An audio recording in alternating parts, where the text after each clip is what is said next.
Alright, just gave that guy You're a kind a little soul. bottle there. And alright, so he gave me a military pants or some type of modern military pants. I'm already wearing military pants and... Wait. What the fuck? They're the same goddamn pants! Are you fucking kidding me? Military pants and... They're just slightly different color... Oh, fuck you. Fuck you. Damn it, Ubisoft. Alright guys, hey, how's it going? And welcome back to Walking Simulator 2016. Don't worry, I'm only partially kidding when I mention a joke like that, because this is pretty much Walking Simulator. So, yeah, as you can see in the background, there's some Division gameplay, and I just want to give my honest opinion on the game. Now, I didn't make an Is It Worth It video, and because I did not make that, I didn't give a chance to actually give like a full review on this game. I got it a few days after it came out. I didn't get it on launch because I knew it was possibly going to be shit, even though that they ran two betas. They ran two betas, one that didn't go so well for me. So now after getting some free time, I decided to just put my opinion out there on the Division, to give my honest opinion on it. So this is sort of like a reviewish type game. I haven't beaten the story yet. I'm actually getting quite bored with the Division, and I'm going to state why exactly am I getting bored with the game. So let's start from the beginning. The game, believe it or not, actually starts out somewhat promising. You're a Division agent who are basically people who get activated at a certain time of crisis. So what bigger crisis than a virus that's been released in the middle of New York City? So after going to your headquarters and due to a couple of events, you end up in the southern part of Manhattan. This is where the meat of the game is supposed to be. And it's basically from there, it's sort of like a standard Ubisoft game. Mostly it feels like more like Watch Dogs than anything. And it's, of course, has the Ubisoft tropes as far as like, okay, here's a map, here's an open world map, and here's a bunch of shit that we're going to put in there, such as side missions, random encounters which have you taking down certain people who have bounties on their heads. And that's about it. And just playing the story mode, which has you track down the leaders of different factions and ultimately killing them off. Although you're a Division agent, you're supposed to be here to help people. You pretty much are here to kill most of the people. It seems like you're killing most of the inhabitants. Yes, I know some of them are setting, you know, people on fire, and some people are just here just to survive. They're scavenging, they're looting bodies which are already dead. Who knows, they could have possibly killed a person or they could have not, and you're going out and you're shooting these people. So I know what you're saying. Oh, you know, these guys are considered criminals and everything like that. Yeah, but I wish there was some type of way to, I don't know, reform them or maybe knock them out. There's a bit of stealth in the game where you can actually equip suppressors on your weapons, which can reduce noise. And if you take out one person, maybe somebody else might not hear it. This can work, especially if you have a sniper, but most likely, if you make one sound, or if you mess up in any sort of way, everybody in the world knows exactly where you are, exactly where to shoot, and there's literally is no place for you to hide after that. Of course, you can sneak around, you can sort of flank them, so I do kind of like that element. But as far as the stealth part goes, there's not really much to it. Assassin's Creed has more stealth than this. The game is amazingly detailed, though. Out of about all the open world games I had a chance of playing, this has to be one of the most detailed open world games there is.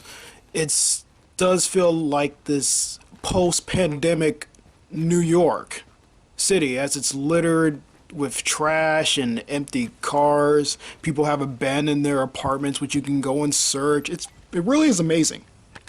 I mentioned before how you're supposed to be here fighting for the people. You can't really interact with any of the NPCs besides them walking up to you and asking for a bottle of water, or asking for a soda, or a candy bar, which gives you somewhat different attributes. But ultimately, when you give it to them, as I showed in the first clip at the beginning of this video, they give you pants, or a scarf, or a hat. Sometimes they might give you a weapon. But once you get to the higher levels, even me right here at level 14, I don't really get weapons from NPCs anymore. It's just mostly just random clothing. Yes, just something just for use for aesthetic purposes, just for cosmetic purposes, as far as to, hey, here's my character now with his new beanie, or here's my character now with his new jacket, or his new shoes. Which is weird because you can also place on armor, such as different gloves, like bare knuckle stuff, and you know, it may sound cool, and they also kind of increase your attributes in certain areas, such as your tech, your health, and the amount of damage that you do per second with either your primary weapon, your secondary weapon, or your lethal weapons, and your other lethal weapons. But they don't show up on your character. So hey, like these like this new gun holster that you got, that they make sound a little bit cool, it doesn't change how it looks on your character. I find that a little bit weird. So I guess they kind of made sort of the cosmetics a little bit different. This new backpack, I think the backpack is possibly the only thing that changes out of all the other stuff. But well, anyway, getting back into what I actually do like about the game is the guns. I think the guns are actually pretty good. This is possibly one of the only reasons that keeps me playing the game, especially if you're playing by yourself. And I'll say this much, if you're playing by yourself, you're not going to have that great of a time unless you're playing with friends, or if you find a way to match up with other people that won't try to screw you over in the end. Especially if you're in the dark zone, which I'm finding less and less people playing. I remember just playing this last night as I was recording this gameplay, and there was nobody in the dark zone. Even the day beforehand, there was literally nobody there. I'm gonna put towards the end of the clip how many people you can find, or how many people are most likely playing the single player more than people that are in the dark zone, mostly because they're just possibly playing side missions or other encounters, or they're just trying to collect the little collectibles such as phone recordings and echoes.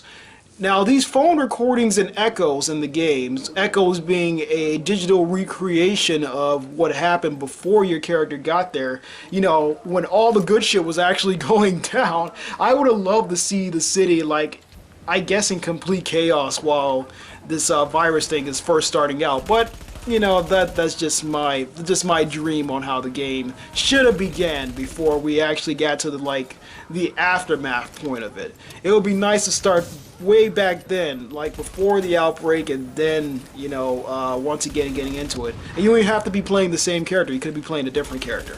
So anyway, as far as the outbreak beforehand, these phone recordings and echoes actually gives you a glimpse of what was going on in people's lives before the outbreak, such as week 1, week 2, after the outbreak, the 3rd week after the outbreak, you know, that sort of thing. And most of these calls don't really do anything, and there's a lot in the game. There's possibly, I think there's about almost 200 or so, or it could be a little bit less. They don't really do much for the game. It just sort of, hey, this person called this girl who I guess is a drug addict, and he thinks that she might be dead, so he's worried about her, so he wants him to call him back. And then it just ends abruptly, and you just think that, oh, okay, there must be another piece to the phone recordings, because a lot of these phone recordings also have part 1s and part 2s to them. And even ones that have part 1s and part 2s don't really go anywhere. Like, you would think that you're going to get like this somewhat interesting insight, or this scenario that happened to this specific person that you will never see in the game, by the way, who had to go through this sort of thing. You would think that, but it doesn't happen. It just sort of ends, and that's it. And the echoes are a little bit more interesting. Like I said, they're a 3D recreation of what happened before the outbreak happened, or during the outbreak when it was going on. And basically you end up listening to another recording of what people was talking about during that time. And once again, it sort of ends abruptly, whether everyone being killed off or nothing happening at all. I have to say I was expecting a lot more with this game, although my time with the beta was very short, or I should say I did play for like both the closed beta and the open beta. I didn't find that many improvements, which I found was really disappointing. Even though that they said that they was actually going to add some more stuff in the open beta, they did add some more stuff. They added in an extra enemy or so, which just so happened to be the same as the last enemy. Yeah, you might get that a lot. Most of the enemies feel like they're just repeats of themselves. Besides one enemy having a flamethrower and another enemy just has a submachine gun. That's about it.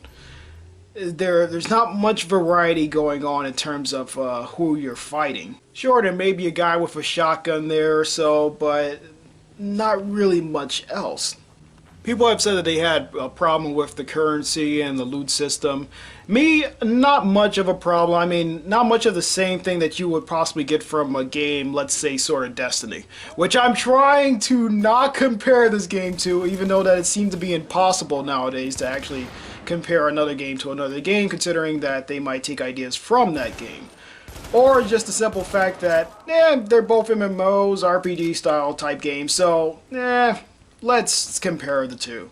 And it's not that hard to compare the two, they're very similar. Although I would say that even though I did not like Destiny, I did not enjoy Destiny, I found it to have a leg up on this game as far as what extras can be done. Like, the PvP mode in here, it's not really much of a PvP. It's just sort of just go around and shoot these people, and that's about it. Just go around, run into different groups of people and shoot them. And hell, wow, you get this like really cool weapon that you want to try out, and it actually does a lot more damage to your last weapon. But at the same time, that's about it. That's all you're doing, running around and shooting. It's a running simulator. It's a shooting gallery. At least with Destiny, it has some sort of team deathmatch or some capture this point. You know, game modes that actually say like, hey, well, you earn these guns, you put in some work for these guns, well, here's some fun extra mini games that you can do with other players or with AI. Well, not so much AI, mostly with other players. And you can test out your guns there. Hey, you got this really strong gun. You got one of the best guns in the game. You got an exotic or something here. You want to try out that exotic here in the arena? Go ahead and do so. None of that is in the Division.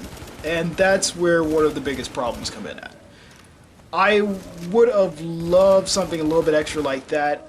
That could have possibly been much better than this standard run around in the circle and grind until you get to about level 30 or 50 until you don't want to play anymore sort of thing. I am like level 12 or 11 in the Dark Zone, and I have already gotten sick of it. So I can see why nobody's in there. So I spend most of my time just sort of doing side missions and trying to finish up the main story. So overall, in my opinion, the Division possibly deserves about 6.5. It could be hit up to about a 7 if only you're playing with friends. Okay, when you're playing with friends in the Division, it's a lot more fun, it's a lot more exciting, you can do some more tactical things in the game, and it's just a lot better to play with other people than to play by yourself. Unfortunately, I had to play by myself these past few days, so I actually got more of a critical insight into it as I started to see more of the repeating problems with the game. But as I said before, this is strictly opinion based. If you don't agree with me, that is fine. Well, guys, this is it. I hope you enjoyed the video. Hope you enjoy watching the gameplay, my commentary as well. If you did, please leave a like. If you did not, go ahead. The dislike button is there. Hit the dislike, or, you know, leave a comment if you feel like. Share the video. That will be fantastic for me. Thank you guys for watching, and I hope to see you in the next one. Okay, let's see. We got one guy over there. Got a person sitting in a chair. We got 2, 3, 4 people. 4 people playing the Division right now, including myself, so that's 5. Yep. Game of the year. Right.